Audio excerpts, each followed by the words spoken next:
कलवंजी और मेथी दाने का पानी, कलवंजी और मेथी दाने का पानी, 100 ग्राम कलवंजी लो, 100 ग्राम मेथी दाना लो, दोनों को मिक्स कर लो।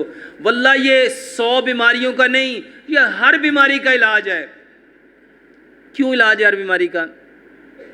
क्योंकि प्यारे पैगंबर जनाब मोहम्मद सल्लल्लाहु अलैहि वसल्लम ने फरमाया कलवंजी वो काला दाना है जिसमें मौत के सिवा हर बीमारी की शिफा है।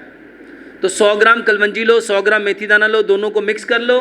मेरे मोहतरम भाइयों 3 गिलास पानी लो, 3 चाय के चम्मच कलवंजी मेथी दाने के डालो। अगर कोई पानी ज़्यादा पीता है तो 5 गिलास पानी ले लो। 3 चाय के चम्मच कलवंजी मेथी दाना डालो, 3 चम्मच उसमें गुड़ मिलाओ और 3 चम्मच उसमें लेमन मिलाओ। उसको अच्छी तरह बॉयल कर लो। उसको मिट्टी के जग में रख लो।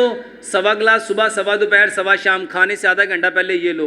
इसके साथ 1 गिलास दूध लो, आधी चाय की चम्मच हल्दी, आधी चाय की चम्मच दालचीनी, आधी चाय की चम्मच सौंफ, 2 सब्ज़ इलायचियाँ, 2 लौंग। इसको इतना पकाओ कि 1 गिलास दूध पौना रह जाए। इसको रात को सोने से पहले लो।